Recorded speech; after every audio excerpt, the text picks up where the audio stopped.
So in the previous video, we wanted to understand how to compute probability of x equals to 5 given our null hypothesis, right? So the big question is how to compute it. How to compute it. In the case of coin toss, computing the probability of observation given our assumption, given our hypothesis or assumption was very easy because it was trivial, right? Now in this case, how do we compute it? That's a very good question. So let's ask ourselves, what all data do we have, right? What all data we have? We have our x, which is nothing but the difference in sample means. This is basically difference in sample means with sample size of 50. That's important to always remember. Your sample size matters, right? Because if the sample size changes, your whole experiment will change. Let's not forget that, right? So that's the first one we have. We have the null hypothesis here. And what does the null hypothesis mean? Null hypothesis here says that there is no difference. I'll just write it in short form, that there is no difference in population means. That's the null hypothesis. The null hypothesis says that there is no difference in population means. And what the third thing that we have is for cities C1 and C2, we have these values. We have H1, H2, so on, H50. We have these 50 observations, right, from the samples. And we also have H1 dash, H2 dash, so on, H50 dash. We have these two. So given that, of course, your mu1 was 160, sorry, it's mu2 minus mu1, I'm sorry. It's 167 minus 162. And our x was 5 centimeters, right? So now given this, how do we now build the whole story? How do we compute it? And this is the first data point I have, this is the second data point I have, this is the third thing I have. Using these three things, now I need to somehow find a way of computing this probability of x equals to 5 given h0. And let's go step by step on how to do it. Okay, step one. In step one, what I do here is I create a big set S. In this big set S, I put all the heights that I have, h1, h2, h3, h50, h1 dash, h2 dash, so on, h50 dash. So this is a big set, which is the set union of C1 union C2. So I'm taking all the people's heights that I have in cities C1 and C2. I'm putting them into a new set. Think of this as creating a new city. Okay, you can, intuitively if you want to think about it. This is like creating a new city in such a way that it's not statistically fully rigorous, but intuitive if you want to think about it, right? You're creating a new city S such that you've taken 50 people randomly from C1, 50 people randomly from C2, and you've created a new set of people of 100 people. It's a small sample, of course, because cities could have millions of people living in there, right? This is the first step. First step is to create this set S. Step 2. In step 2, this is the critical step. This is called the resampling step. What I'll do here is from this set S, I create two sets S1 and S2. Okay, so I take my big set S, I randomly pick 50 points here, and I randomly pick the rest of the 50 points I put in S2.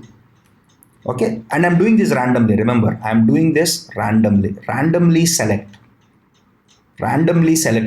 50 of these heights. So in this, you can get some heights from city 1, some heights from city 2.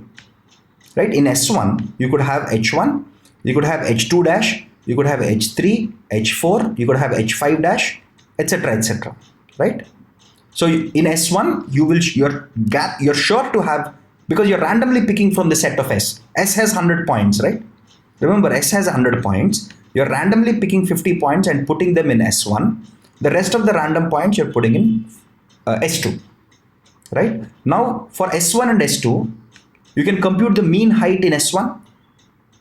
Okay, let's say the mean height in S1 is mu1. The mean height of all the points that are there in S2, let's call them as mu2. Okay, remember what have I done here? I have put all of my people, all of the 100 data points that I have into a big set, and I'm randomly splitting them, right? So what is this equivalent? If you think about it, this random splitting, this part is actually called as resampling. This thing is called resampling. As I told you, this whole thing is called resampling and permutation testing, right? This step is called resampling. What am I doing here? I'm assuming, so by doing this, this is a very, very interesting idea. By doing this whole thing, what am I assuming? I'm assuming that imagine if there was a city S, which has all the people in city 1 and city 2, and if city 1 and city 2 are actually the same, if the heights do not matter, if I randomly split them, there should be very insignificant difference here, right? If you think about it. So this resampling is a way for us to simulate. This resampling is a way for us to simulate the null hypothesis. Please take some time and digest this fact, because this is a big leap in resampling and permutation testing. So what are we doing? We are putting all the 100 people in a big set, and now I'm randomly picking 50 people and 50 people here. Right now, when I compute the difference of mu1 minus mu2, if I do mu2 minus mu1, suppose let's assume I get 3 centimeters. Let's call this as delta 1, small delta 1. This is a small delta. Okay, so I did this experiment 1. Okay, so what did I do? I randomly selected 50 points, put in set 1, randomly selected the rest of the 50 points and put in set 2. Now I computed mu1 and mu2. So if I do mu2 minus mu1, let's assume I got a difference of 3 centimeters. Let's say, right? So I again repeat it. I again repeat this experiment. Repeat the same thing, which is again sample 50 points here and the rest of the 50 points here. Then again I get some mu2 and mu1. This is repetition of the same thing. Whatever we have done here, we are repeating it. Let's assume next time I get minus 2 centimeters. Right? Because it could be possible that mu1 is greater than mu2. Okay, let's call that value as delta 2. Okay, I again repeat it. I again repeat the experiment, or again repeat the sampling process. Again I perform mu2 minus mu1. Let's assume this time I got plus 1 centimeters. Okay, we call this mu3. Let's assume I repeat this some k times. Right? So let's assume I repeat this k times. In one of the cases I get, let's say, 6 centimeters. Let's call this lambda k. Let's just say that k equals to 1000. Right? So we have all these differences, and remember, each of these values will be different, because in each time you're sampling it again, right? In each time you're sampling it again. If your S1, if your C1, sorry, if your city 1 and city 2 had the same population mean, right? If they had the same population mean, these are the types of values that you would get when you sample from them. These are the typical values you get. And since you don't have the whole population, we are just depending on the 100 values that we have already sampled. This is a big leap. So this is equivalent to simulating your null hypothesis. This is the big leap that you're making. This is the intellectual leap in hypothesis testing. Actually, to be precise, in permutation testing and resampling. Right? Now I have like 1000 such differences. See, what are these? These are all differences, right? This is difference 1. This is difference 2. So on and so forth. Now, what are each of these differences? Each of these differences are, right? So I have these differences. So let's go to step 3 or step 3. In step 3, what I'll do here is I'll take each of these deltas, each of these delta i's, and I'll sort them. Let us sort my delta i's in such a way that delta 1 dash is less than equal to delta 2 dash, is less than equal to delta 3 dash, is less than equal to delta 4 dash, sorry, so on and so forth, delta k dash. I'm using a dash here because the sorted order need not be same as this order, right? So I'm just sorting them, right? So let's assume, so you have sorted these things. Now let's go to case 1 and case 2. Case 1, okay, let's assume your delta 1 dash, you have sorted them in increasing order. Let's assume you have sorted them in increasing order. Okay, you have sorted them in increasing order, let's just say. So now what happens is, what is our observed difference? What is our observed difference? Remember, all these are simulated differences. All your delta i's are simulated, are your simulated differences, right? Because how did you get these delta i's? You put all of your 100 points in a set, you randomly split it into 50-50, and this way you're simulating a null hypothesis, and you took these differences and you've simulated 100 times, you've repeated the simulation 100 times, and sorry, 1000 times, and you got 1000 deltas, right? So these are all simulated differences. So what are you doing here? Now you have an observed difference, which was your x, which was equal to 5 centimeters. This was observed set because this was 167 minus 162. Right? This was your observed simulation. Observed difference. Now, what is the probability that the difference, right, is greater than equal to 5 centimeters given, okay, what is the probability that the difference is greater than equal to 5 centimeters, okay, given my null hypothesis? This is what we want to compute, right? Actually, we actually wanted to compute difference exactly equal to 5 centimeters. That's what we wanted to compute, but that probability will be very small. So let's compute the difference greater than equal to 5 centimeters. Because we observed 5 centimeters, imagine if you observe the difference to be 0 centimeters, life is great, right? But let's take a step further, and we want to compute what is the probability the difference is at least 5 centimeters. So here I've changed the equal to greater than equal to, because the more difference you see, the less probable is your null hypothesis, right? If you think about it logically. Now let's compute this. Now how do I compute this? I can compute this as follows. This is what I want to compute, no? So how do I compute it? I have my delta 1 dash, I have my delta 2 dash, I have my delta 3 dash, so on and so forth. I have my delta 1000 dash, right? All these are in sorted order. Now my 5 centimeters, the difference that I observed, my 5 centimeters, let's assume is here. This is my observed difference, which we are calling it as X. Right? Let's assume my observed difference is at delta dash 800 and delta dash 801. Right? Which means there are 80% of points, which means 80% of simulated differences. 80% of simulated differences are less than equal to the observed difference. What is 5 centimeters? The observed difference. And 20% of simulated differences are greater than the 5 centimeters, which was the observed difference. Right? So probability of observing the observed difference given our assumption. This is what we want to compute, right? The probability that the observed difference. So we observed 5 centimeters. And the probability of that happening if the assumption is true. Because how did we get our simulated differences? We got our simulated differences by assuming H0, by assuming that C1 and C2 have the same population means. That's how we computed these simulated values, right?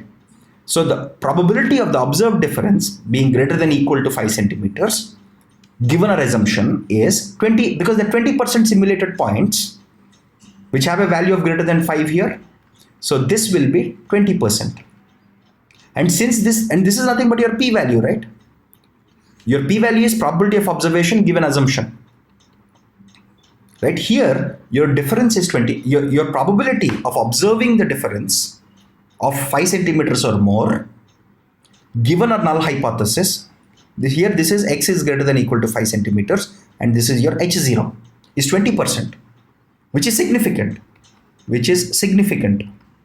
Or in other words, it's greater than 5%.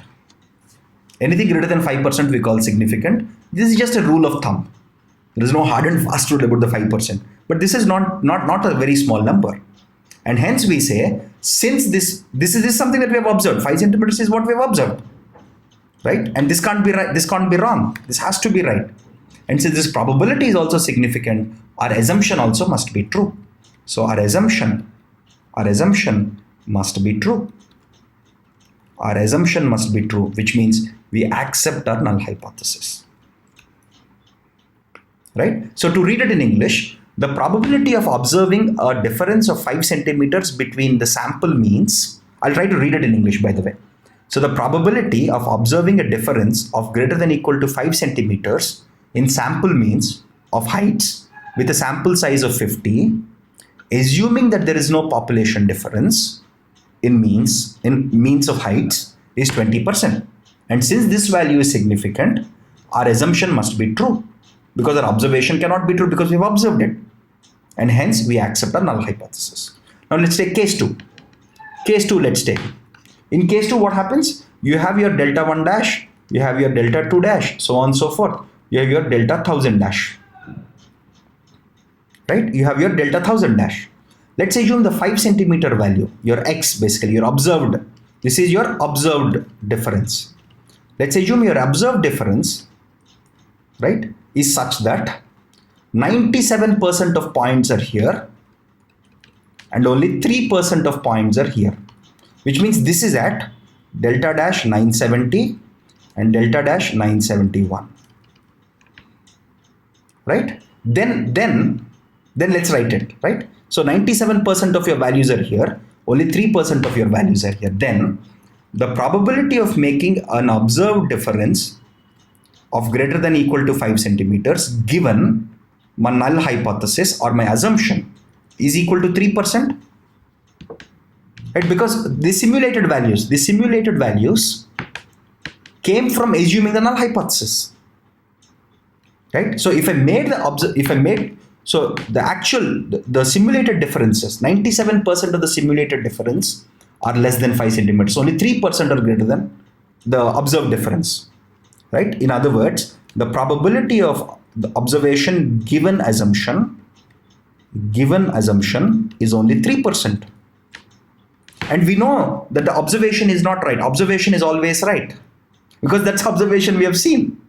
Probably our assumption, because this value is small or insignificant because it is less than equal to 5%, or it's strictly less than 5% in this case. So we say that the assumption must be incorrect.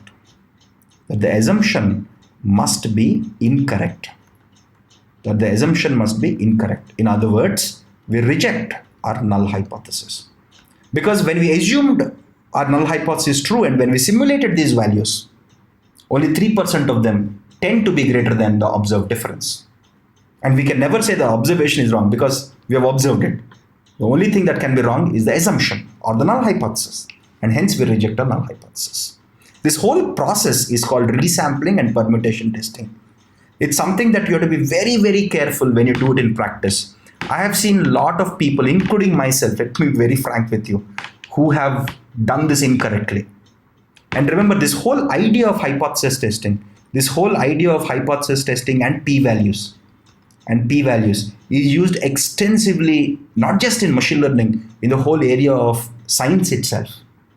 Right? Physics people use it, chemistry people use it, biology people, medicine, they use it everywhere. I have seen a lot of actually published research work by very good scientists in non-statistical fields who get this wrong.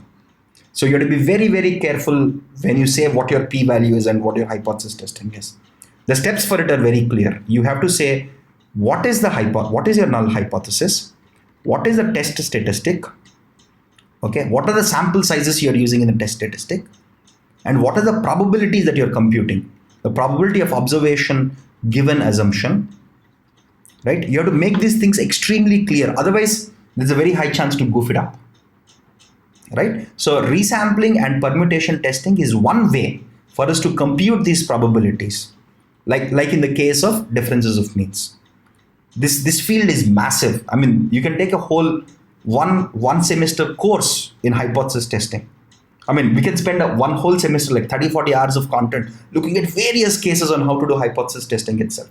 But in the interest of time, we have covered two cases, the simple coin toss case and the difference of population means. So if you do not understand this fully, I recommend you rewatch this sequence of 3 videos to grasp the idea, because let me tell you, this is one of the more complicated ideas.